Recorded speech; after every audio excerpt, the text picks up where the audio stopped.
So this is a big topic Hmm. today. I mean, it's been a topic.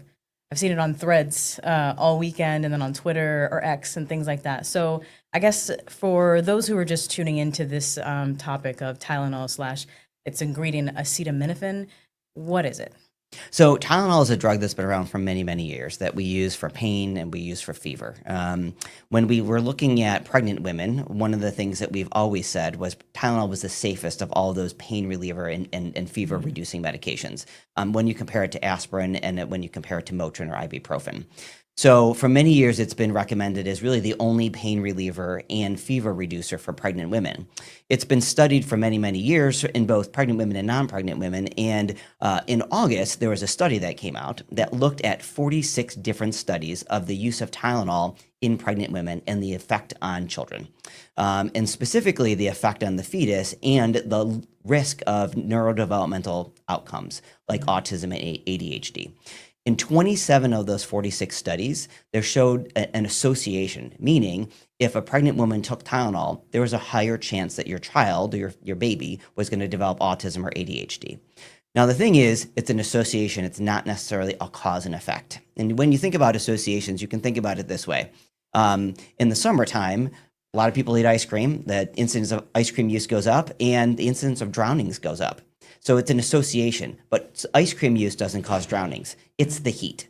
And so the heat is the cause and the effect of both of those, but those two variables don't cause each other. So what we don't know is it a true cause and effect? Meaning, if you use Tylenol in pregnancy, is it definitely going to cause autism? We know that autism has been around even before Tylenol was around. So this is not the only cause of autism. There's probably other causes like genetic disorders. But right now, I think these studies show that there's enough caution that if I was pregnant, I would say I would pause on using it until I talk to my OBGYN.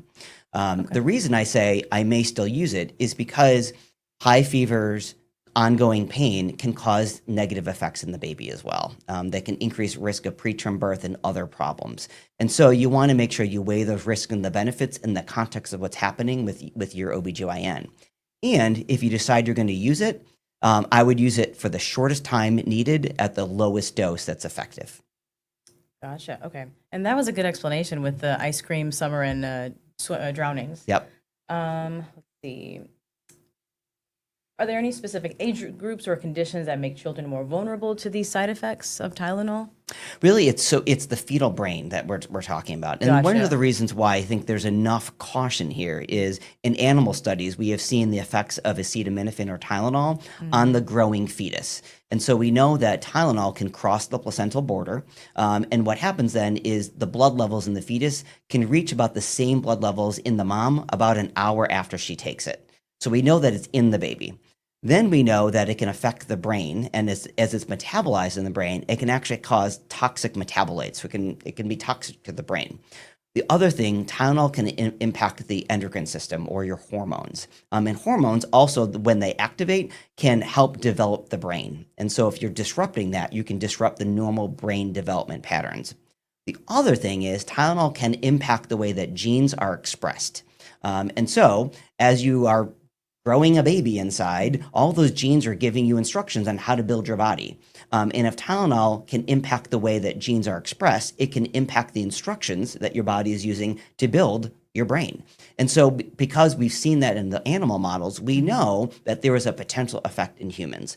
When you put that together with the studies that show that there is this association, one raises the question, could this be a cause and effect? So right now we don't know for sure, but I think it is worthy to be cautious. Gotcha. When they say right now they don't know for sure, do you know when they'll know? Is obviously more studies, but is there like a timeline that they've announced? So there's multiple studies that are going on right now. I think one of the challenges is Tylenol is so widely used. And to try to say that that one thing is tied to something else when there's all these other variables, whether they be genetic, other diseases, comorbidities in a mom, socioeconomic factors, all those sort of things, and try to tease out and say Tylenol use is tied to this, it's very, very difficult. But I think it's definitely worth further investigation. So for those who are concerned about this situation, what do you suggest?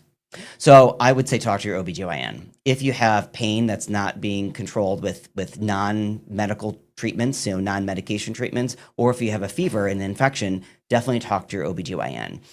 If there's other things you can do that are non-pharmacologic to help both those things, certainly try those. But again, if it's getting worse, you don't want to have ongoing fever and you don't want to have ongoing pain because that in and of itself can cause harm to the fetus. Gotcha. There were some questions that just a couple that viewers had sent us. So one person said, "Did Tylenol cause autism retroactively?" It's my understanding that cases of autism were reported back in the 40s, yet Tylenol wasn't marketed until the 50s. So yeah, so now the autism has been around, as you said, for a very long time, even before Tylenol was developed. So it didn't cause it retroactively. But I think it could be potentially leading to the increase in autism. It's not the only factor, but we have seen a dramatic increase in the incidence of autism over the last several years. Gotcha. Another one said, and this is, I think it's like a two-parter. Why aren't blood tests given to kids annually to track if the amount of Tylenol they consume has impact on their body? And I know you mentioned this is for fetal, but I figured I'd ask anyway. Has there been any research on melatonin and over the use by children over the past 5 years? I guess it's anecdotal information. Over the past 5 years, I've been told by 10-plus-year-olds that they play video games up until bedtime and can't sleep, so parents give them melatonin. Could this be the next issue to investigate? So two different issues there, yeah.